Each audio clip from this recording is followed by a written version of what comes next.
everybody. Welcome to the Photographer's Fast Track webinar. I'm Eric Kuna, one of the instructors here at Kelby One, and I'm joined by the man who's going to take you through these 5 secrets, Scott Kelby, one of the instructors here at Kelby One as well. Hey everybody, welcome. Thank you for joining us today on Cyber Monday. So it's going to be an exciting day. We do have a great Cyber Monday deal. We're not going to talk about that now. We'll talk about it later. But we do have a really cool, crazy, we always do, like this is the day where more people sign up to be Kelby One members any day of the year, because we usually put together a really good one. Yes. This year we put together There's a great craziness. bundle. So stick around for that. But what we're here to talk about today is, it's called the stuff they don't tell you, kind of. And what it is there's particular things that photographers will talk about between themselves, but they don't really talk about publicly. Or behind closed doors in the alleys. They'll talk about it in a parking garage at midnight, but they don't seem to share the stuff, in a way like we're going to today. And so it's basically, we're basing this around 5 secrets that are kind of holding photographers back. When I say you, I mean you collectively, like you, me, Eric, all of us. Yeah, it's all things. That when we went over this, is all things that were holding us back. Yeah, and so for those of you who are watching this for the first time and are wondering who Scott and Eric are and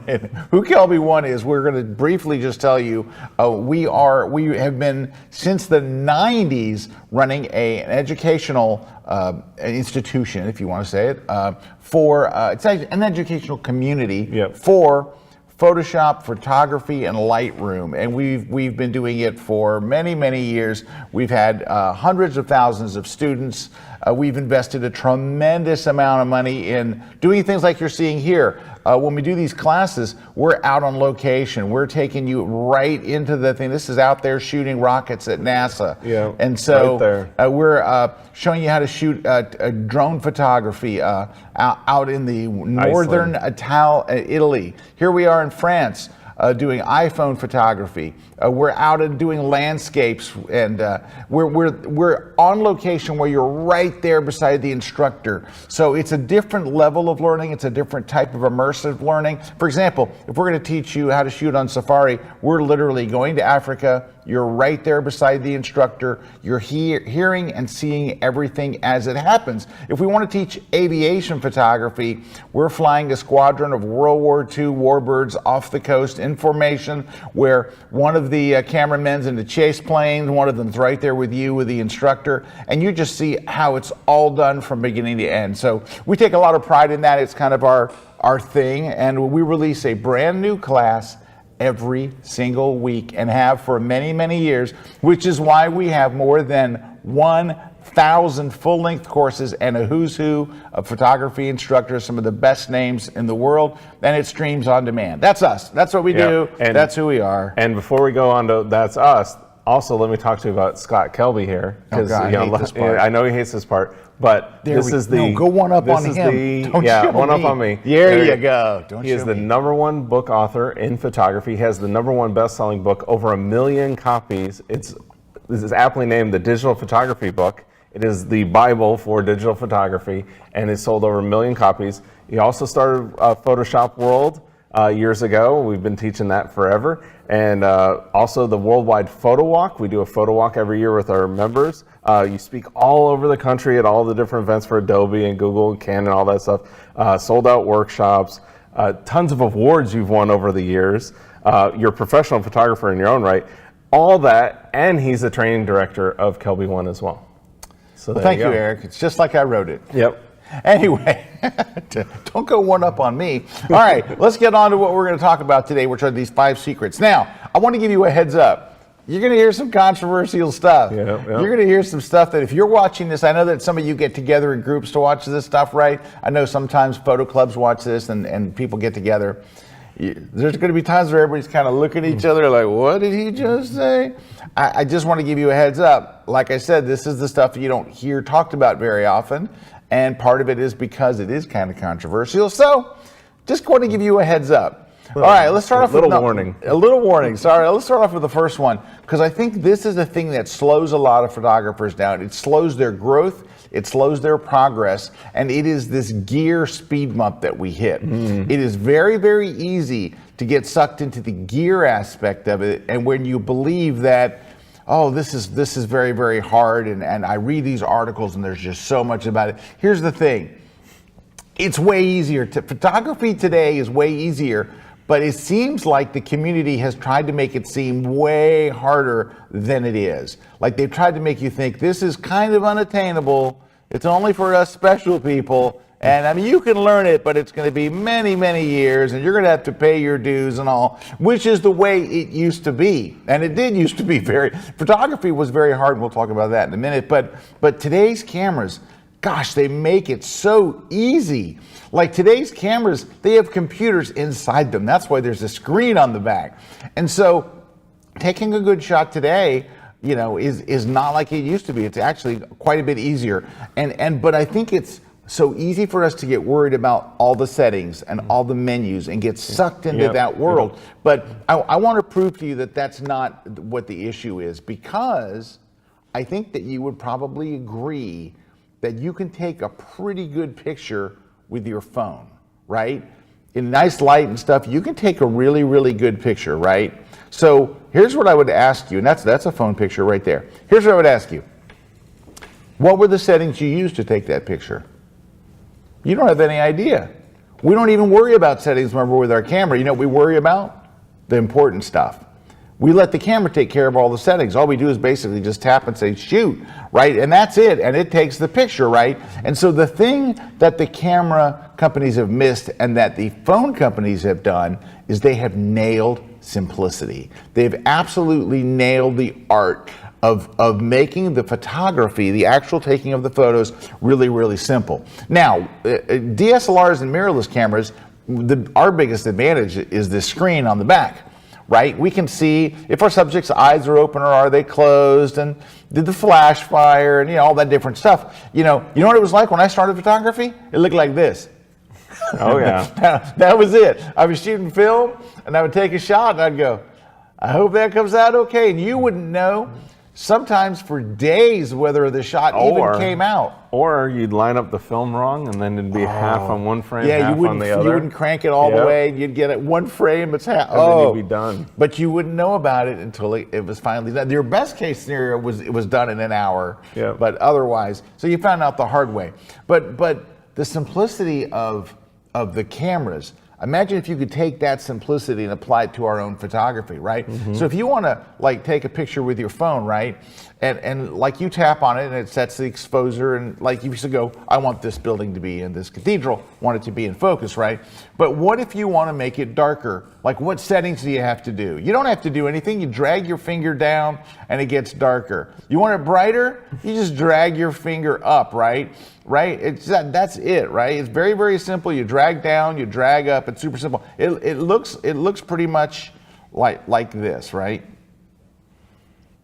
You drag down, it gets darker. You drag up, it gets lighter. I mean, that's really, really very, very simple. Yep. What do the camera companies, the phone companies, what are the phone companies? What do they call that thing? What's the word for it? They don't have a word for it. They just want it brighter, darker. But when we pick up a DSLR now, it's called exposure compensation. We have to have fancy words for everything. And all these fancy words intimidate people, and there's stuff that you're like, oh, well, I don't know the hyperfocal distance. I don't know the... Look, you don't know the hyperfocal distance? No, you do not need these things to take great pictures. I know that there are people who will think, well, of course you do. No, you don't. I'll give you an example. So, driving a car, right? I drive a car, you drive a car, we drive a car, right? I have no idea, to be quite honest with you, how my car works. I know that somewhere in the engine is a thing called the head gasket. Now, I don't have any idea where it is or what it looks like. I looked it up on Google and said, what's a weird part of a car? And one of the things it named was head gasket. It's an important part too. I guess. But if you said, here's $1,000, I'm going to lay it on the table. Scott, point to the head gasket.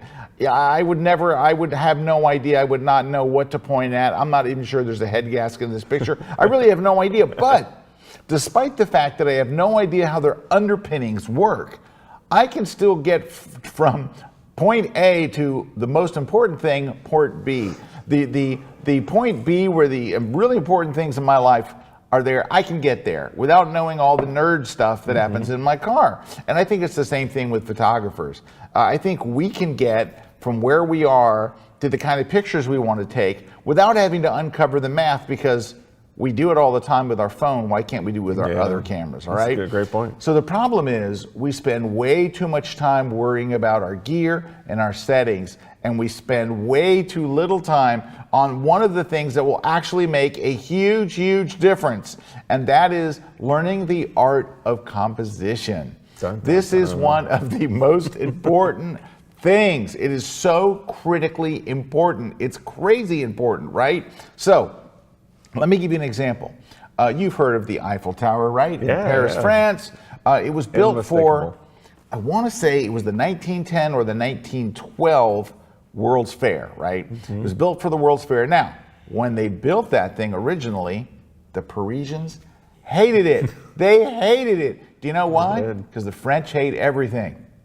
No, I'm kidding. It's just a joke. But they did. They hate it. But now, the Eiffel Tower is considered to be one of the most iconic, most beautiful architectural things. That it always shows up in those lists of the world's 7 man-made wonders, right? It really is. If you ever see it in person, it's unbelievable. Now, the Eiffel Tower itself, while it is a very beautiful structure, you should be able to walk up in front of it and take an amazing picture because it's so beautiful. But you can also take a very, very crappy picture. If you don't do basic composition, you can take a cruddy picture like this one here, which I took years ago, and it is quite terrible. It is. There's a French word for it, which basically says it's terrible. I feel like anyway, I'm gonna fall off that picture. It's like it's leaning and it's everything. It's just like the sky's all blown out, and it's just a tourist. This is a dumb picture. All right. Trash. Here's the thing.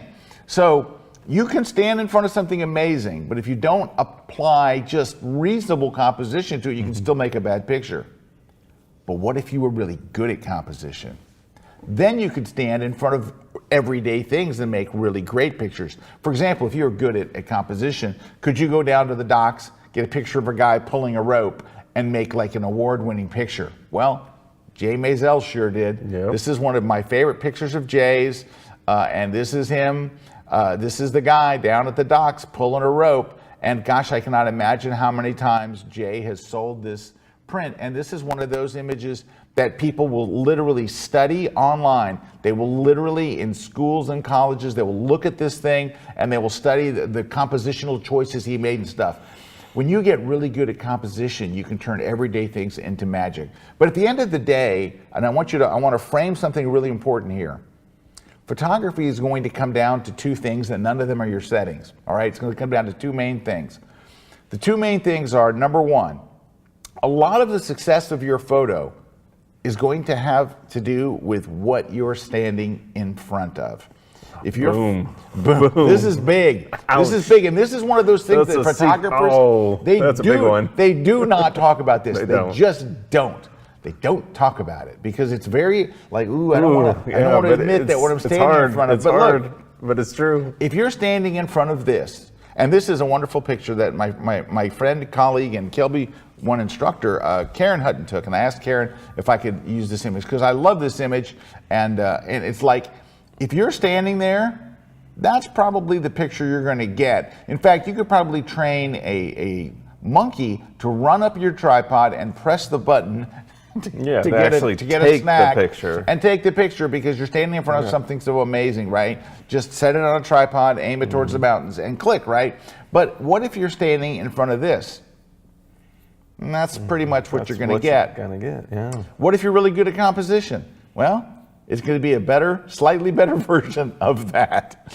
All right, what if you're standing in front of this? Or you're standing in front of this? Or you're shooting a wedding and the church isn't very beautiful. You're not going to get a shot like this when you're standing in front of that other church. So what you're standing in front of, it really, really makes a tremendous difference. But then, once you're standing in front of something great, you know you can take a bad picture. I just showed that. But then it comes down to, I'm standing in front of something great. How do you compose the picture? How do you frame the shot, right? It comes down to your composition, right? So I want to talk about those two things because when these two things come together, that's when lightning strikes, right? That's when you make these incredible pictures. And so it starts with you standing in front of something great. So I want to talk about another part of this. This is all kind of cringy stuff, but we have to talk about it because it's so important. And you'll go years and years and years until the light bulb comes on, or it's going to come on today, I hope.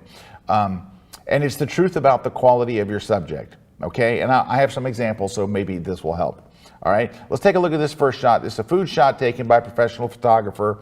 It's a hamburger, and the ingredients are fairly simple. It's got a meat patty, right? Cheese, lettuce, tomato, sesame seed bun, right? Yep. All right, so it's not a bad picture. Shot in a studio on a white background. You can see a little shadow and all. Okay, and this is also a cheeseburger. In fact, it's the exact same stuff. Meat patty, cheese, lettuce, tomato, sesame seed bun. All right, let's look at them side by side. Same lighting, same stuff, same ingredients, but for some reason, it's even the same composition. Yeah. One of them looks tremendously better, with all things being the same, the lighting and everything being the same, all right? And so which one looks better? Well, it's pretty obvious, right? Let's do a settings and gear check because this will help you. All right, what f-stop could you use to make the burger on the left, number A, look like the burger B? What f-stop could you choose? Would it be F11 would make it look like that? No? F4? Oh my, yeah. Right, okay, that's a trick question because it's not the f-stop. That's the truth bomb right there. It's the ISO, right? What ISO? No. That's got to be the ISO, yeah. Shutter speed? No. Okay, all right, must be the bit rate you recorded it in. So we know it's not the settings, right? We know that, it's not the settings. Then it must be the gear. All right, what brand of lighting would make the one on the left look like the one on the right?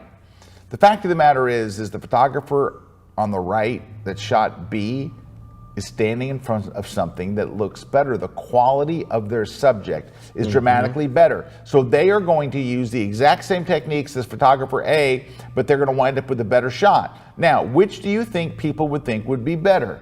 A or B? Well, everyone's going to choose B, obviously. If you had to hire a photographer to shoot your food, which one would you hire? Of course, you would hire B, right? Yep. I just saw a comment John here. just said B clearly must have been shot with a really nice camera. Oh, I love that one. Yeah. Oh, by the way, you must have a really nice camera. if you have any comments or questions or stuff, please just pop them right there in the comment. We're seeing because we got stream people joining We got Lee joining them all the way from Ontario, Canada. Jody saying happy Monday to everybody. Hey. Ryan joining from Columbiaville, is that Michigan?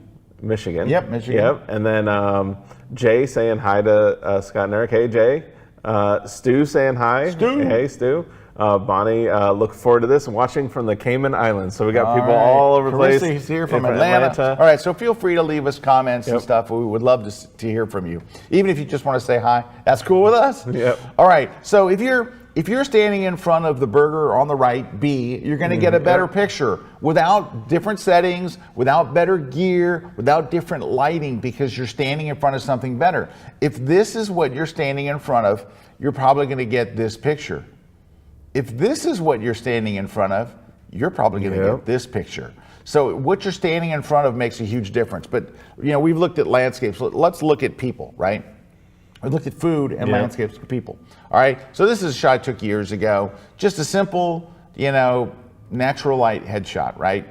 Taken kind of near sunset. All right, I'm not going to change anything. I'm not going to change camera settings. I'm not going to move. Everything's going to remain the same. But I asked my subject for her to step out of the frame, and my assistant is going to step into the frame. And watch how different the picture looks when you change the subject. All right, now I've had people go, wait a minute, that's not fair. She had long flowing hair. Trust me, it's not the hair, all right?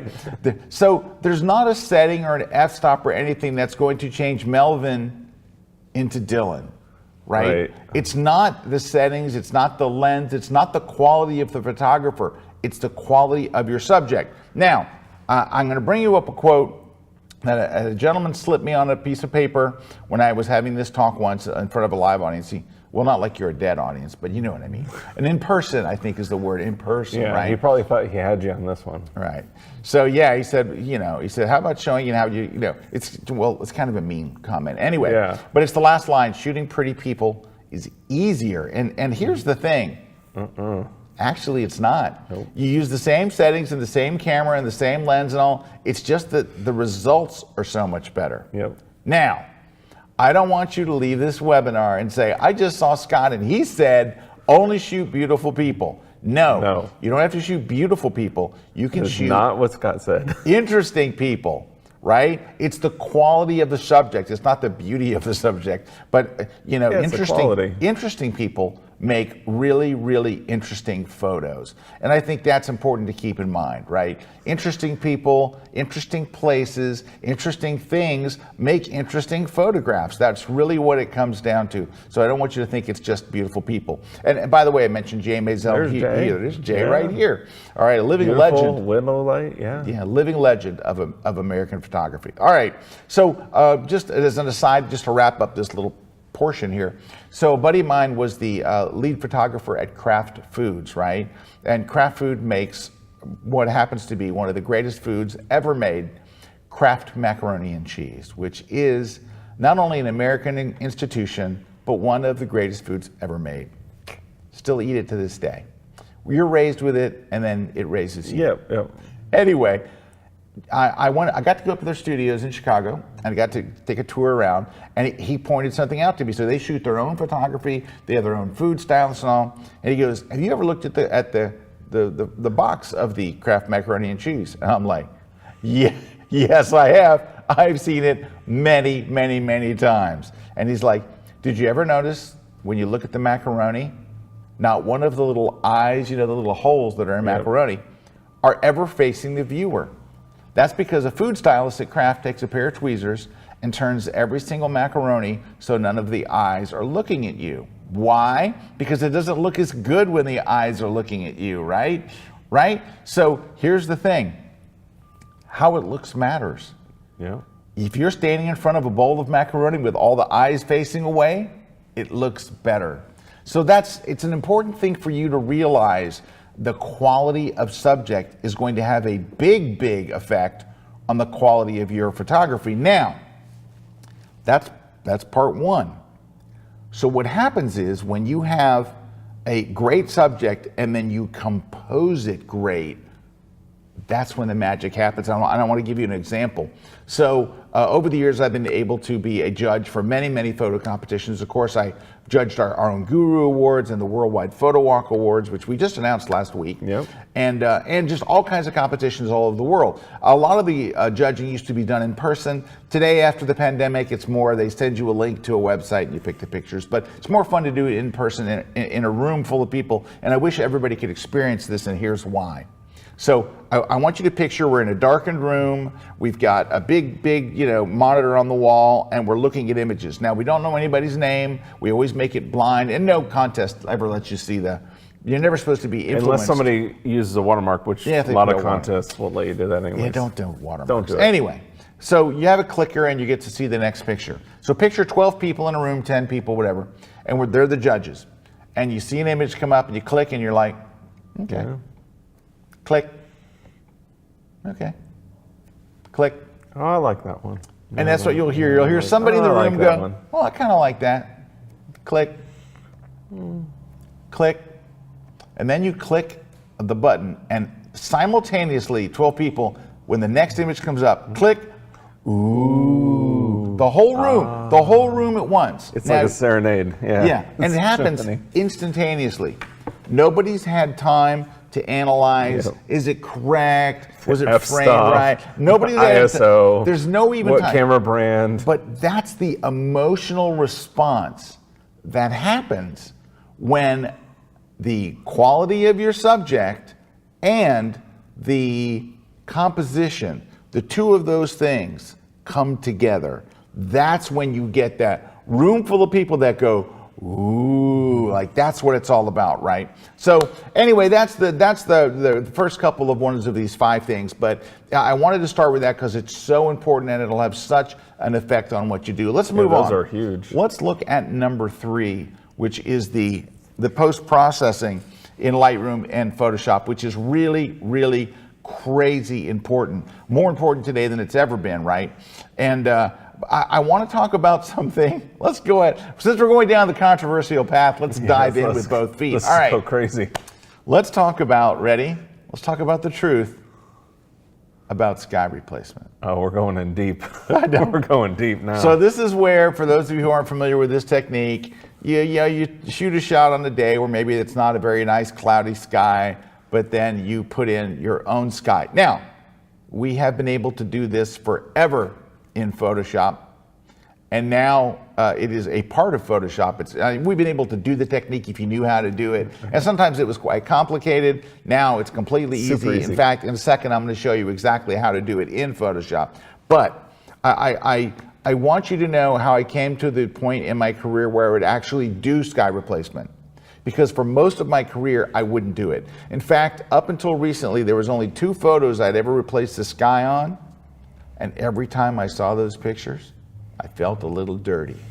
Because I knew that I'd replaced the sky, and I knew that wasn't what was really there. Anyway, here's what changed it all for me, and I'm hoping that maybe you will consider this as well. So you were in a back alley No, I was at the bar with an instructor who is a very famous landscape photographer.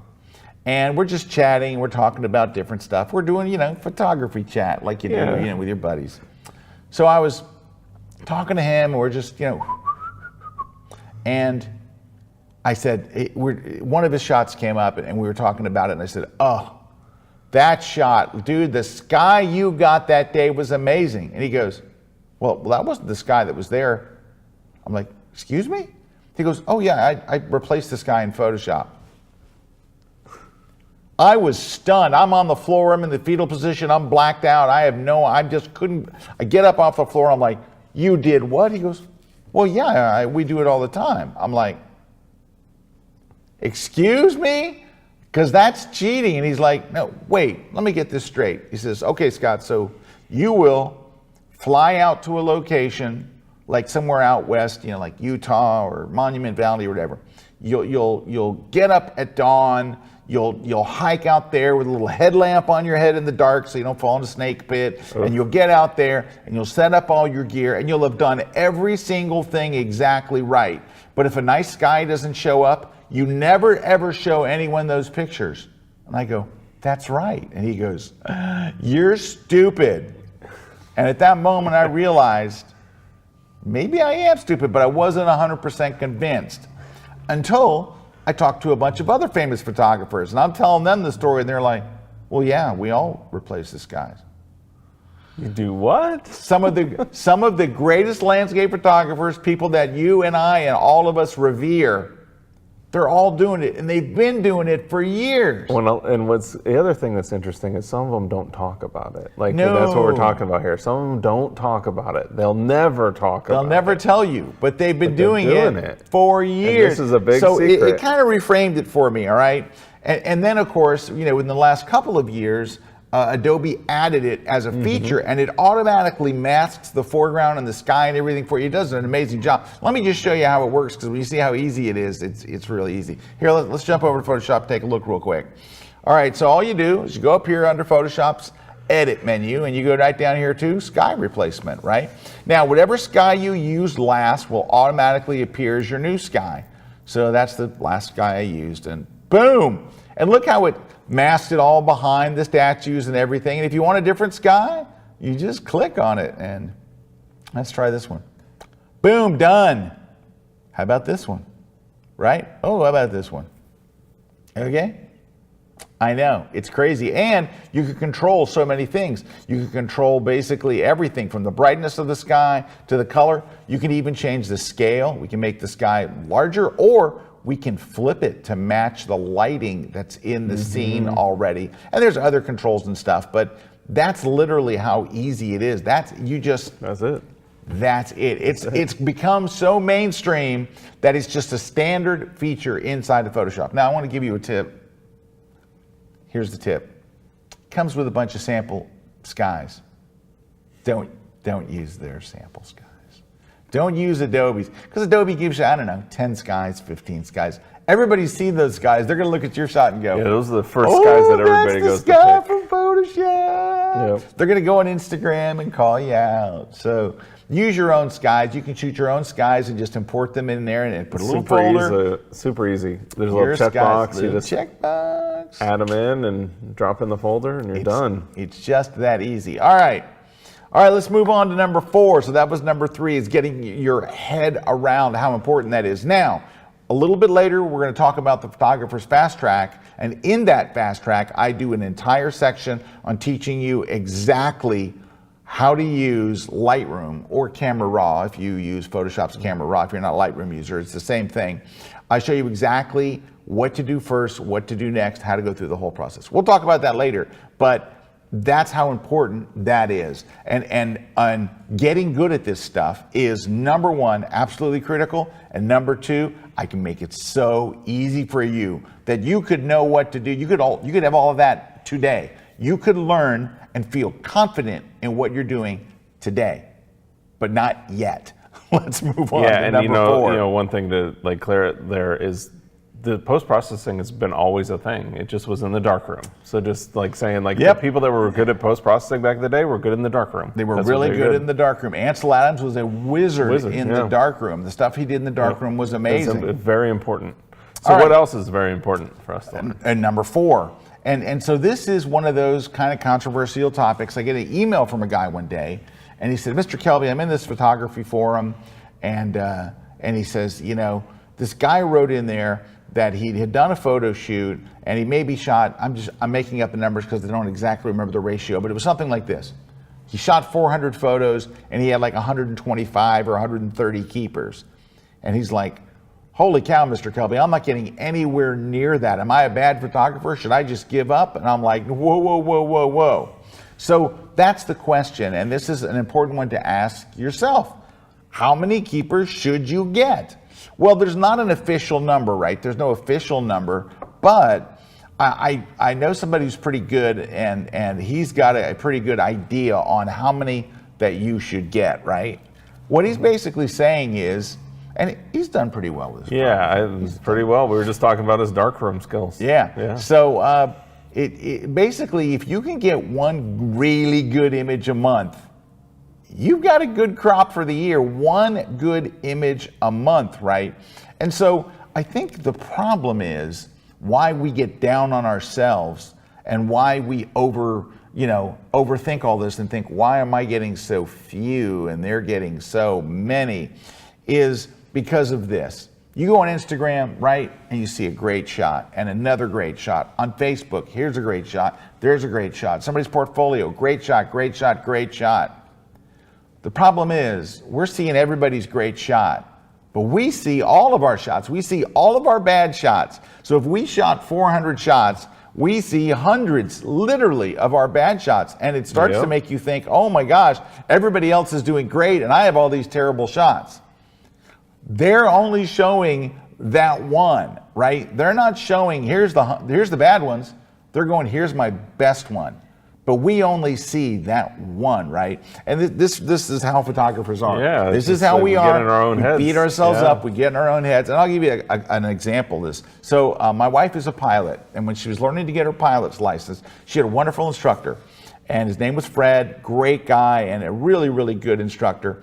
And she happened to be really, really good at landing, which is, if you're going to be a pilot, that's a pretty good thing to be. You don't want to be like, I'm just not very good at landing, oh, let's hope this works, You want someone who nails it. Well, she had a gift for it. She was just amazing at landing. And her instructor was always telling her, oh my gosh, you're like the landing queen. You're just so good at this part. This is the part that freaks everybody out, and you have no problem with it. It's just like butter for you. Well, so one day they're doing touch and goes. Now, my wife was training out of an international airport. So you've got commercial airlines flying out of there. You got UPS flying out of there. You have the Coast Guard. You got all these big jets, and she's in a small Cessna, So what they did was they spent the day doing touch and goes. And so for those of you who aren't familiar with that concept, basically you land, you touch the runway, and then you go back around, and you do this all day. Land, take off, circle, circle, circle, and you just keep landing and taking off. You never actually stop. Well, they do a whole day of that, and they're finally done after hours and hours of it. They basically run out of gas. They are taxiing back to the school, right?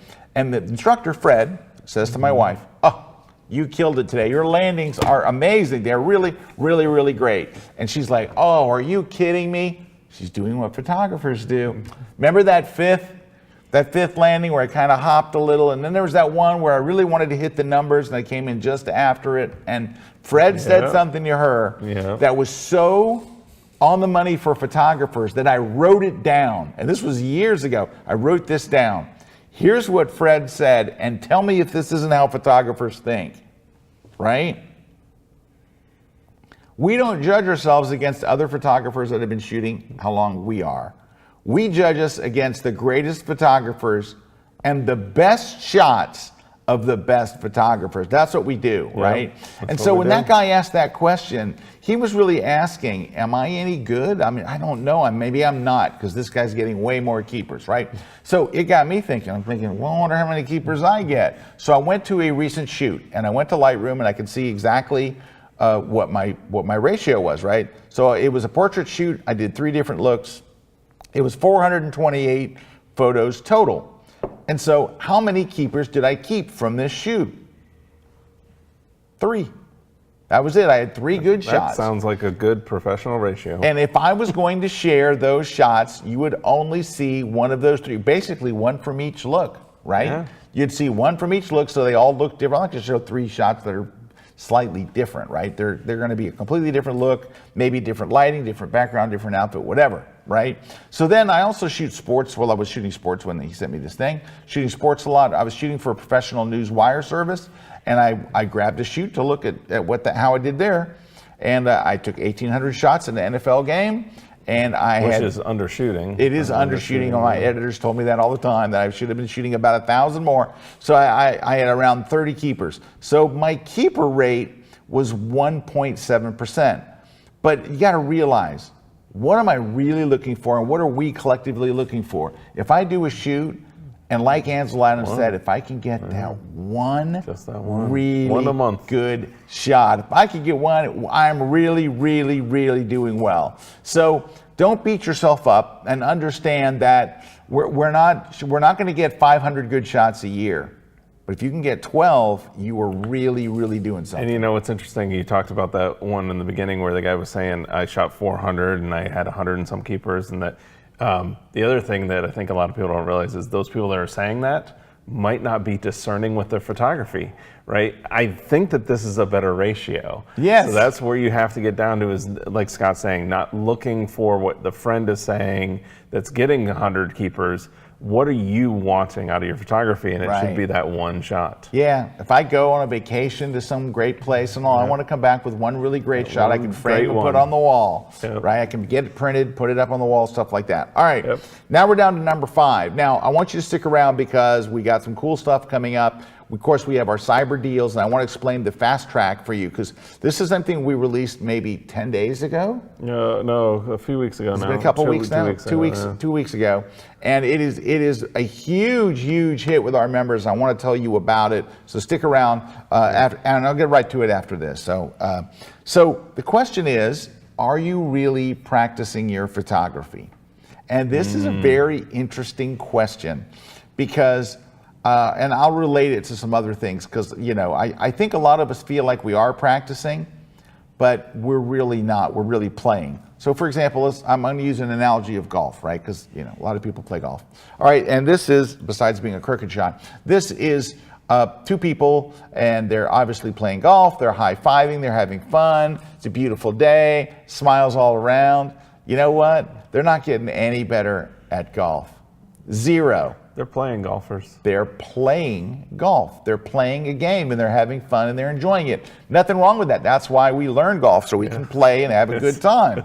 Yeah, they're dressed up like a pro. But they got all the gear. But it's important to understand that this right here, this guy's getting better at golf. So he's not there with a friend. They're not high-fiving. There's not smiles all around. He's concentrating, and he's at the driving range. He's at the practice range. It's actually called the practice range. He is out there hitting ball after ball after ball, trying to get better. So when he finally does go to play, the results are better. His score is lower, and his smile is bigger. He's not up there throwing his clubs in the lake, because he put in the time. And so when you do projects like maybe with your photo group, or you're reading about them online, you're doing things like high-speed water drops, Those are fine. They're fun. You're doing the Brillo pad stuff, the steel wool kind of thing. That's fun. It looks cool. And then you're doing the water drops on the glass. Those are all nice. But you know what? Your phone's not going to ring one day and it's going to be a potential client and they're going to be like, hey, can you do water drops on a window? Like, yeah, I nail that. That's my specialty. Those are fun, but they're not really making you any better at photography because there's no real call for any of that. So anyway, so it's fun. It's like playing golf. But what does practice look like? Practice looks very different.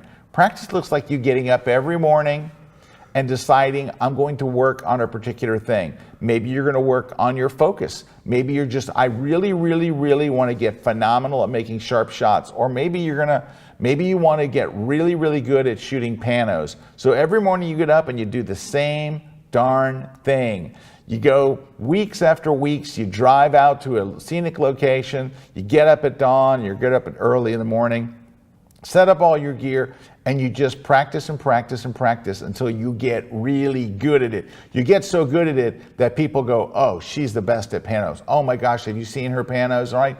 That doesn't happen by accident. That happens through practice. But practice is something that you do that is not necessarily fun. You notice she's not out there with friends. She's not high-fiving. She's doing the driving range thing that the golfers do, right? They're right out there, and it's really, really something. All right.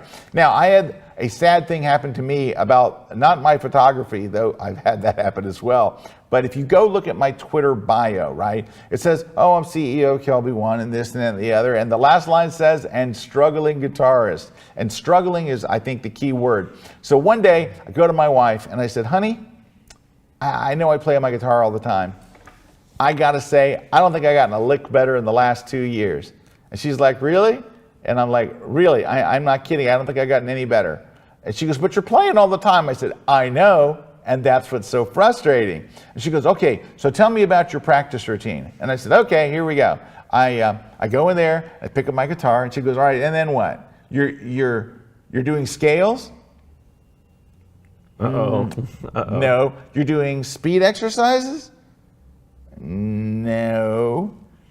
What are you doing? And I go, playing my favorite songs. I go in there and play a bunch of songs that are the same thing that I I really usually like. shoot. Just Over like and shooting over. the things I usually shoot. Over and over. And she goes, well, no wonder you're not getting any better. You're not practicing. You're just playing.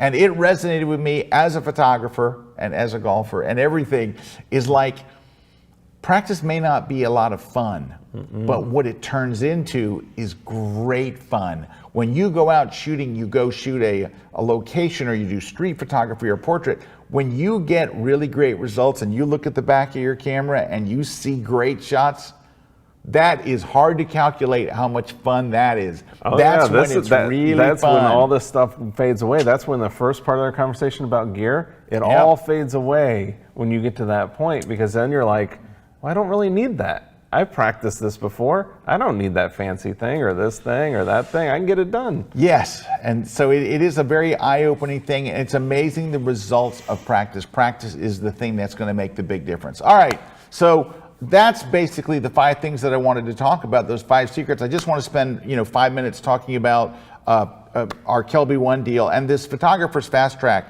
which we kind of created. And this thing came out of, hey, by the way, I want to give a couple of shout outs. There's some people that are obviously already Kelby One members that are saying some nice stuff. Yeah, like John, comments. which we're going to talk about the FastTrack here, was talking about one of your courses, Scott's Lesson, 10 Things I Wish I Knew Sooner, which is one of the things in the FastTrack on Kelby One. Was absolutely amazing. Probably my favorite session ever. Oh, thank you, John. Thank you. So yeah, tons of people joining in, and then Sherry saying practice isn't fun, but it is fun when you get better pictures. Yes, and that's what it's about. It's about that progression. And that was a big thing. And then we got, people joining us all over. We got Doug saying hi from Iowa, Patricia saying hi from Colorado, Mariana saying hi from a difficult weather out there in London. London. Monica saying hi from over there in Canada. And just some other nice comments. Tim saying Kelby One is the best photography education resource, period. There's no better value on the interwebs. Thanks, you, Tim. And Mark is saying, I've been a monthly member of y'all's for years and love it. Thank you very much. It means a lot. You know, it's one thing for Eric and I to go, hey, we have this really great thing, but it's so nice when you guys say that. And we hear from people all the time about that. And I think you have one that you would like to share. These are some things that have been said about us. This was a quote from Steve Brazel. So Steve runs the very popular and it's wonderful Behind the Shot podcast. And this was his quote, just completely unsolicited. Kelby One's photography education is the standard by which all line training is judged. Also, Richard Burnaby. Richard had this wonderful, wonderful quote, and this is great. And these are ones that people have posted like on Twitter or whatever, or what they now call X. But anyway, but those comments mean a lot. So I want to just tell you, I told you a little bit about Kelby One at the beginning, but I want to tell you, I want you to hear it from some other people. Right. So I want you to hear it from some people that were Kelby One students, right? So they joined Kelby One and how it impacted their career to where they're either now they're all instructors. They become instructors. They started professional as students, photographers. They're pros. They're now teaching. Here, take a look. Yep. So I think our first one was from Steve Hansen. There we go. Talking about food photography. Like the way he froze there for a minute. Yeah. Hi, I'm Steve Hansen, photographer and director. My transition from chef to photographer started when I was a private chef, and my goal was to create my own cookbook, write it, and photograph it. I Googled photography training, and up came Kelby One. And from that moment, I was hooked. I learned about post-production. I learned about how to use a strobe, how to run your business. All these things can be found in this one realm. The journey of 1,000 miles begins with one step, and that first step for me was Kelby One.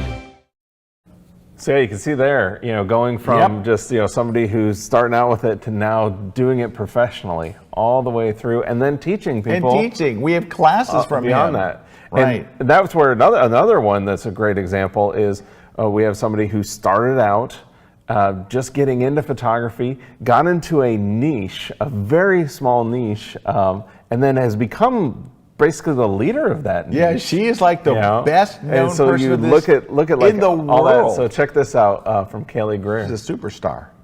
My name is Kaylee Greer, and I'm a professional dog photographer. Kelby One has been just monumental in this journey of mine. I have the opportunity to pull from years and years of combined professional experience, and I can take the things that I learned from them and I can apply it to, my own unique niche and my own unique situation with dogs. It's like the support system is always there at the touch of a button with KelbyOne.com. So it's those are inspiring. Look, Deb. Oh, hi, Deb. Deb says, I've been a Kelby One member since 1999. I love the results in my photography. Thank you, Deb. Thank you very much. I want to just show you one more. Now, this is actually, I mentioned that we had come up with a class every Wednesday or Thursday. Every Thursday, we have a brand new class that comes out all year long, all the time. There's always new stuff coming out. But I want to show you this one. This is one of our instructors. And so I talked earlier about how we go on location and all that stuff. And he has become a superstar in his own right. He's a Kelby One instructor, but he's also a very, very famous headshot photographer. Take a look at this short clip from Peter Hurley. The key to the headshot and capturing a great headshot or portrait for that matter is expression. You can have great lighting, you can have a great subject, you can have a killer background, but if you don't have expression, in my opinion, you got nothing. Hey, my name's Peter Hurley. I'm a portrait photographer in New York, and here I am in my city. I knew I was a portrait photographer because that's what I do. I just am intrigued by the fact that we all look so different. We have so many different expressions we can make. Why not go for them? Maniacal. The art of capturing expression is simply working with your subject to get organic and spontaneous life out of them, human stuff. Now, forehead like a chicken. Hold that, I like that, good. When you have a person, technical is out the window. I'm 90% therapist, 10% photographer. The technical's done. Shebang, shebang, shebang! #1 catchphrase.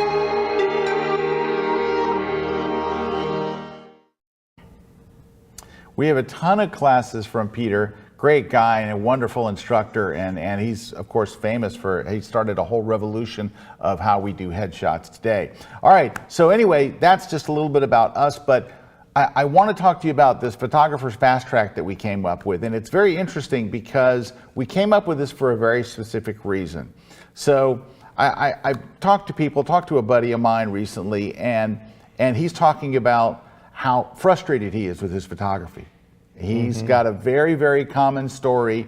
He's like, you know, I'm hardly getting any better. I don't know if I've gotten any better from last year to this year. So I asked him, I said, come on, you've gotten no better. You've gone a year, you've shot thousands and thousands and thousands of photos. And he goes, okay, maybe I'm getting 5% better.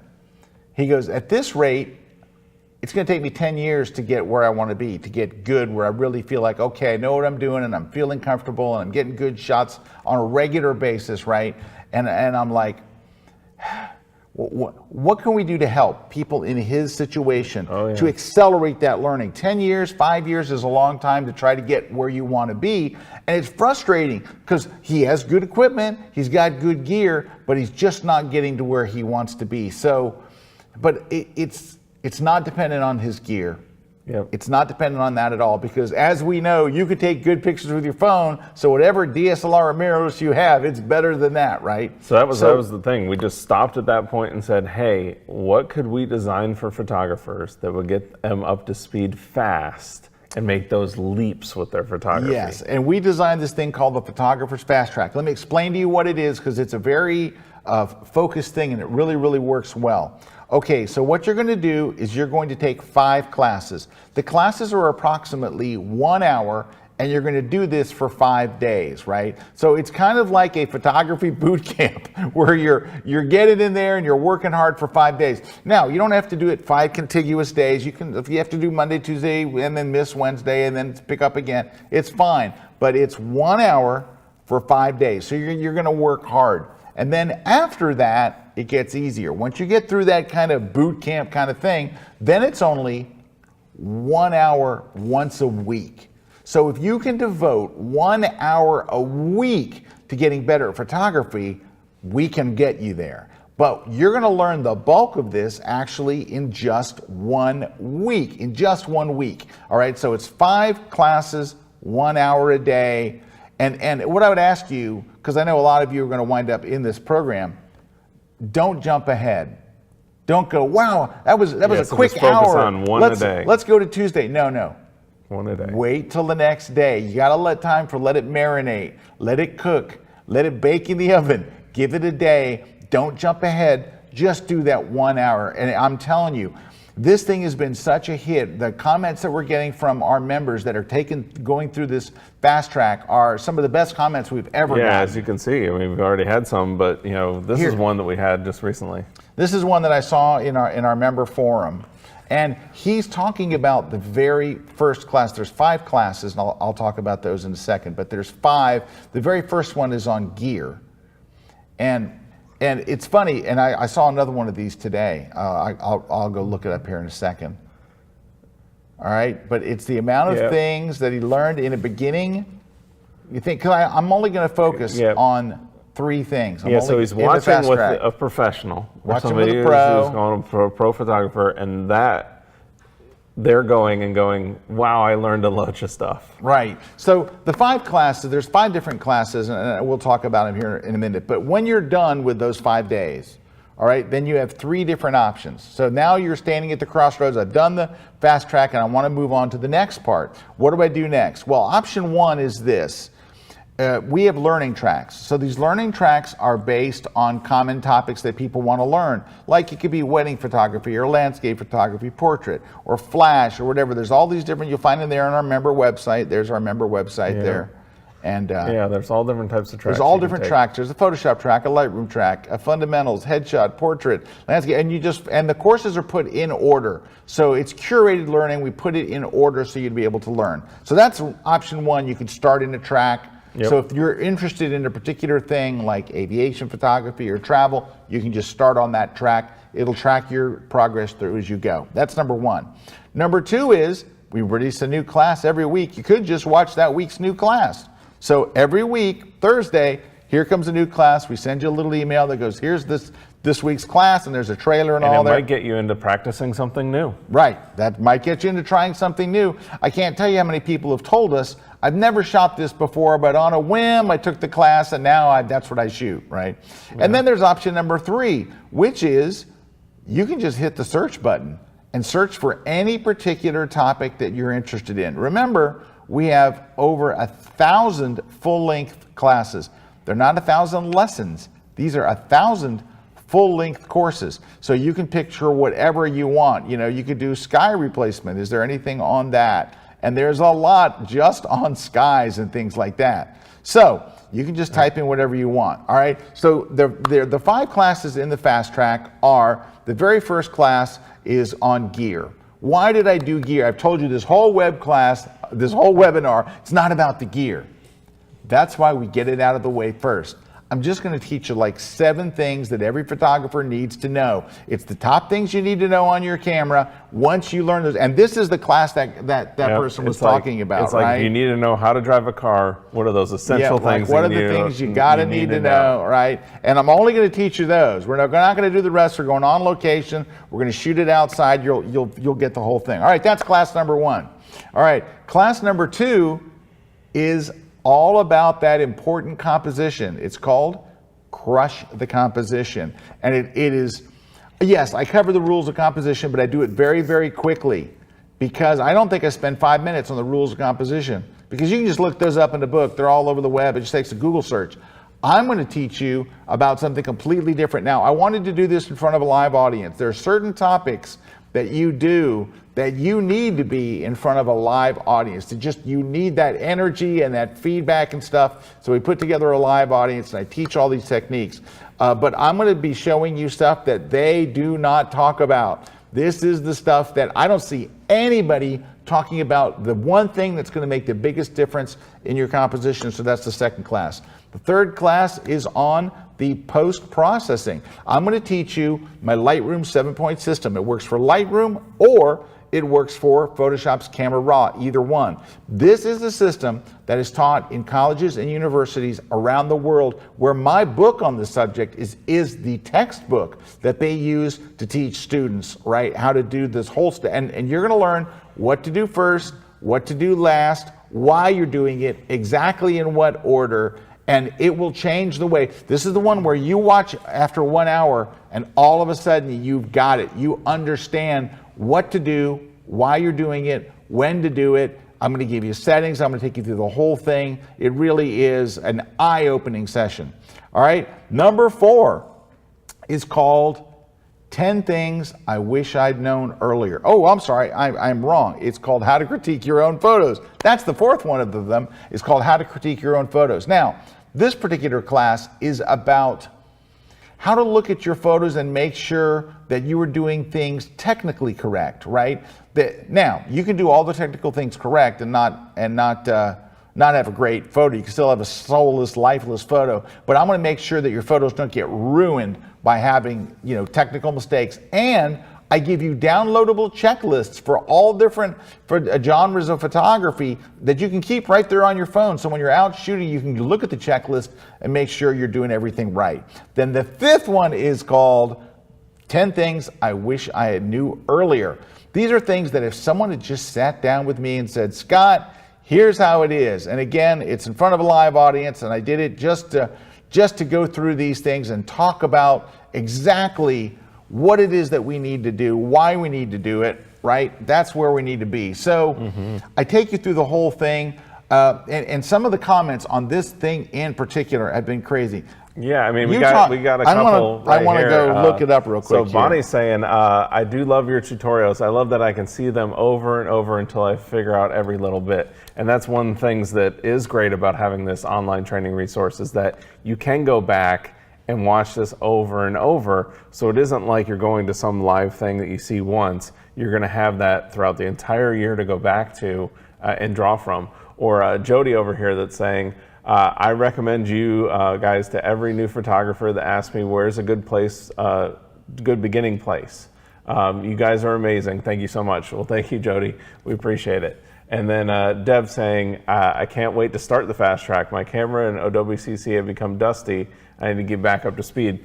That's a great one too. We've heard from a lot of people that they've kind of left photography for a little bit. They're coming back and they're learning from the system that once you do have that system in place, and that's definitely on the post-processing side, that one class, having that system in place, it gives you the confidence to know you're doing the right thing and you're not messing up. Hey, I want to read you this comment. So every time we do a class, if you go to like our player where you watch the class, there's a button there called Discuss This Course. And so you click on that and you go into a discussion where it's just people that have watched that class, right? It's just people that have watched the class and the instructor are in there. See, there it is. See that button? Yep, Discuss this course. You click that and it takes you to a place where you can talk about the class with other people who've watched the class, so you can help each other. And anyway, I did that. I went to 10 things I wish I knew sooner. I saw this last night.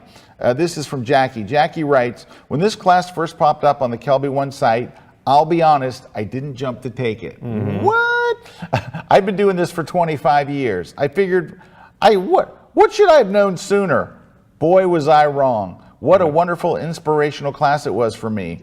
I recognize there's some things I'm doing right, there are some things I could do better, and things I should start doing. But often I feel complacent with my photography, and I feel that I need a kickstart to get me motivated again. Well, this class did it for me. And there's so many comments in here that are just wonderful. This guy Wallace wrote, the first course where I watched it all in one sitting. It was emotional at times, it made me laugh, but it also made me think. Thank you. And there's so many comments. Of course, there's comments from me in here as well. And then said, although I've taken Kelby One classes before, this series allowed me to get a refresher on some items and learn some new things. But the most important thing I got from Scott was inspiration, and we all need that from time to time. But there's comment after comment. I was compelled to write you after I watched this class. And I would, let's see, there was another one here. Right, where was it? I just finished the FastTrack and it is spectacular. This is from Jeff. Way beyond my expectations. I rewatched certain segments several times and I expect I will return often as I work towards integrating much of what was presented here into my photography journey. This will make a difference, he wrote in all caps. So anyway, thank you to those of you who have shared these things. These are in the comments where we discuss the class. So, you know, if somebody wanted it, so we've got these 5 courses, they're in this FastTrack. If they want to go through and get this, yes, how can somebody get this, Scott? All right. Well, it becomes a part of your Kelby One Pro membership. It's included with it, but we put this bundle together, right? So, of course, you get the FastTrack, right? So we're not charging separately for it. You're getting this as part of this bundle, right? Yeah, and what's interesting about this, what we've never done before, this is included in your membership, but it's also included forever. So you're always getting those courses to go back to. Right, so these are forever, even if your membership lapses or whatever. All right, we also have a cyber bundle, which part of this this is a bunch of things that you get if you join today. You get these landscape presets from one of the masters of landscape post-processing, Rampton Kazami. Rampton is amazing. He's got his own following of people that love his style, and he's going to give you his presets as part of this bundle. Yeah, they're adaptive presets too. Really nice. They're adaptive as well, so they recognize the sky and things like that. We have a cyber bundle of 3 of my ebooks. There's one on retouching portraits, all in Lightroom, landscape photography photo recipes, and travel photography photo recipes. You get all 3 of those. Plus, you get from Serge Remeli, very, very famous. You guys know Serge. He's Kelby One instructor. Landscapes, cityscapes, yes. He's awesome stuff. Awesome stuff. And he's a wonderful guy and a Kelby One instructor as well. You're getting his visual guide. You're also getting Tracy Sweeney, who is she specializes in family and portrait photography. So she's a family photographer, shoots the kids and the whole family. She's got this sky pack. This is great. She's giving you sky pack number 2. So you'll have Tracy's skies, which as you can see. I've used Tracy's sky pack number 1 in some rocket shots. So you get all of that, which would normally sell for $174. That's included. Then you get this ultimate Photoshop bundle. These are, if you've ever wanted to learn Photoshop, It starts with Photoshop for Beginners way over there on the far right and takes you through all of these things, including all the new AI-powered stuff in Photoshop. You get all of these. And this is another one where you're getting everything in this forever. Yeah, these are yours, right? And then there's the sky replacements and the texture pack and the Photoshop's generative fill stuff. All of this stuff, you get all of that. All right, all of this is included. All of this, it's just a ridiculous amount of money, plus the fast track, plus access to the 1,000 courses. You're getting all of this. Now, yeah, you're going to get the community, which we talked about. You can ask. You get a toolkit, which we have a toolkit inside of Kelby One, which is just a bunch of other downloads that you can get. We've got the webcast that we do, all the tutorials, and then all the classes that you're going to get as well. It is crazy. If you bought these things just by themselves, we know it would be $911 if you bought them. But for our cyber deal, we are making the whole thing, all of it, everything that you see on screen for $199. Everything you see, and a set of steak knives. No steak knives. Just one thing. Because you'll just cut yourself. Yep. No, but $199. This is the biggest deal we've ever put together ever. You get all of it, the Photoshop bundle, the photographer's fast track, the cyber bundle, plus an annual Kelby One Pro membership, so you have access to everything. $199. Where do they go, Eric, to do this? All they got to do is go right now. Just kelby1.com, right on our homepage. You'll see it right there, the same offer. So all you got to do is go over there. The Cyber Monday deal is here now. This does expire. It's you got to sign up by tomorrow. So to make sure to take advantage of this now. So just go to kelby1.com. That's KELBYONE.com. Yep. You can sign up right there. We would love, love, love to have you as a member. We're going to have a lot of fun. 2024 is going to be an amazing year of learning, and join now, and you're ready for the next year. Also, more comments coming in. Yeah, so Gary's saying, so what are you waiting for? Let's go. Thank you, Gary. And then Sherry's saying, go to check out the Fast Track classes. Well, awesome. And then Freedom Light Productions is saying, best wishes. This is award winning. Always enjoy your work. Keep it up. Awesome. John says, you also get the cheeseburger for the picture on the right. Yeah. This is very true. Deb says, dang, I need new steak knives. Ooh, sorry. But hey, by the way, these comments that are coming in, these are unsolicited comments. Thank you very much. Sometimes when I see these things, I always wonder, oh, they paid these people. These are all unsolicited comments. So thank you very much for everyone who's put in a nice, kind word. There's a Stu saying he started out way back when, and Scott, you've been so generous with your knowledge for so many years. He's been there long before YouTube. Kelby One has grown to a place that he learns everything photographically, from taking photos to post-processing to printing. So awesome. Well, thank you very much. Well, guys, go over to kelby1.com and join. It's the best thing you can do on this Cyber Monday, and this is the best deal we've ever offered. We've never offered this much stuff for this lower price, and you spend a year with us. Now, this is also a great gift. If you want to give this as a gift to someone, this is a great thing to give for the holidays and especially if you want another photography buddy to come along with you on trips. I know we always want that. Right. You can definitely do that. I want you to put this in context. Joining this, it's 54 cents a day.